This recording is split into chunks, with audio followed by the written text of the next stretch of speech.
போகும்போது என்ன பண்ணுவேன் தெரியுமா? எனக்கு ஒரு பழைய பாய், ஒரு போர்வை, ஒரு தலையணை இருக்கும். இதெல்லாம் இருக்கிறதுனால தானே எனக்கு தூக்கம் வருது அப்படின்னு வெறும் தரையில படுப்பேன். டிசம்பர் மாதம் கற்பனை பண்ணி பாருங்க, ஓலை குடிசை வீடு, அதில் வெறும் தரையில அந்த குழந்தை படுக்கும். 12 மணி ஆனா பனி அப்படியே கொட்டுமா, தாங்க முடியாம எழுந்திரிச்சிருவேன். எழுந்திரிச்சு உட்காந்து அடுத்த நிமிஷம் படிக்க ஆரம்பிச்சிருவேன்.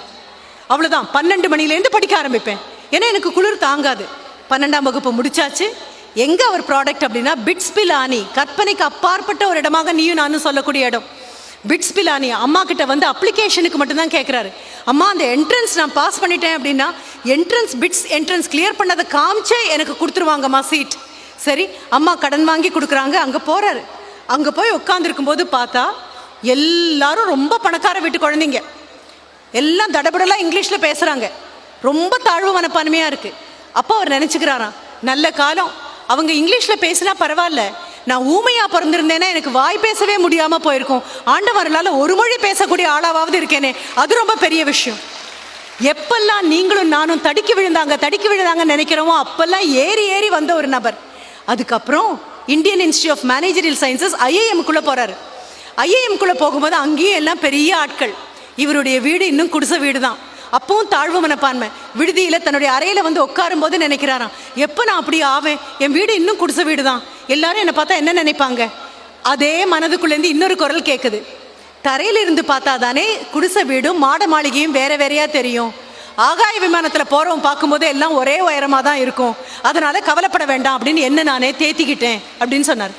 அவர் வந்து நின்று பேசும்போது நாங்கள் அத்தனை பேரும் கண்ணை திறந்து பார்த்துட்டு இருந்தோம். ரொம்ப ரொம்ப சந்தோஷமாக இருந்தது.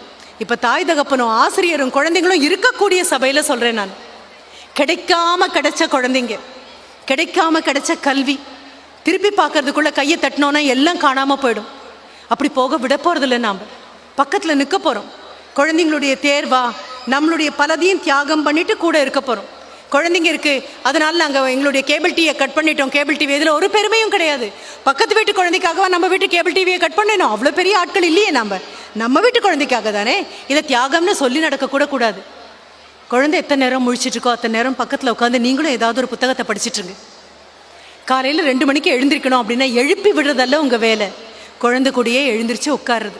குழந்தை கூட சொல்லலாம், அம்மா நீங்கள் போய் படுங்கம்மா அப்படின்னு சொன்னால் அம்மா சிரிச்சுட்டே சொல்லணும், படுத்துரு வேண்டாம், ஆனால் தூக்கம் வராதுப்பா, புரண்டு படுத்துட்டே இருப்பேன், ஐயோப்பா அவன் தனியாக உட்காந்துருக்கேன் குழந்தை அப்படின்னு. நான் கூட உட்காந்துருக்கேன், நீ அமைதியாக படி அம்மா, போதும். நீங்கள் கூட இருக்கீங்கிற ஒரு வார்த்தை போதும் அந்த குழந்தைக்கு பெரிய தெம்பு கொடுக்கறதுக்கு. குற்றம் சொல்கிறத விட்டு, குறைகள் சொல்கிறத விட்டு, உங்கள் அத்தை குழந்தை இவ்வளோ நல்லா படிச்சது, உங்கள் மாமா குழந்தை இவ்வளோ நல்லா படிச்சது, உங்கள் பெரியப்பா குழந்தை இவ்வளோ நல்லா படிச்சது, என் கூட வேலை பார்க்குறவங்க குழந்தை இவ்வளோ நல்லா படிச்சது, இதை சொல்லாமல் எனக்கு கிடைக்காத கல்வியை 2 கையாலையும் அள்ளி கொண்டு வந்து உனக்கு கொடுத்துருக்கோம். நாங்கள் எத்தனையோ பெரிய தியாகங்களை பண்ணி உனக்கு கொடுத்துருக்கோம். இதை நீ வாங்கிக்கணும். இதை நீ பயன்படுத்தினதுக்கப்புறம் நீ மேலே வரும்போது உன் கையில் ஆண்டவன் பேனாவை கொடுத்து எத்தனையோ ஏழை குழந்தைங்களுடைய தலையெழுத்தை மாற்றி எழுதணும்னு நினைக்கிறான். நாங்களும் அதைத்தான் நினைக்கிறோம். அதனால் உன் கையில் இருக்கக்கூடிய பேனா நீ தேர்வு எழுதக்கூடிய பேனான்னு தயவு செஞ்சு நினைக்காது, உலகத்தினுடைய தலைவிதியை மாற்றி எழுதுகிற பேனான்னு புரிஞ்சுக்கோ அப்படின்னு ஒரு தடவை சொல்லுங்கள். குழந்தை பக்கத்தில் தெம்பானுக்கும். முதல் மதிப்பெண் வாங்கினாலும், 2ஆம் மதிப்பெண் வாங்கினாலும், 3ஆம் மதிப்பெண் வாங்கினாலும், நீங்கள் எதிர்பார்த்த அளவு வாங்காட்டாலும் உங்கள் குழந்தை உலகத்தில் சாதனைகள் செய்ய பிறந்த குழந்தைங்கிறதுல மாற்று கருத்து கண்டிப்பாக உங்களுக்கு வரக்கூடாது. முழுமையான நம்பிக்கையோட பக்கத்தில் உட்காருங்க. ஏன்னா குழந்தைங்க உங்களை அவ்வளோ முழுமையாக நம்புகிறாங்க. அப்பா அம்மா எங்கிட்ட அவங்க குழந்தைங்கள பற்றி புகார் சொல்லியிருக்காங்க, ஆசிரியர்கள் சொல்லியிருக்காங்க. ஆனால் இது வரைக்கும் 15 வயது, 16 வயது, 17 வயது ஒரு குழந்தை கூட எங்கிட்ட வந்து அப்பா அம்மாவை பற்றியும் ஆசிரியர்களை பற்றியும் புகார் சொன்னதில்லை. நம்மளை விட உயரமான மனசோட குழந்தைங்க இருக்காங்க. அதை காப்பாற்றுறது எப்படின்னு பார்த்துக்கோங்க.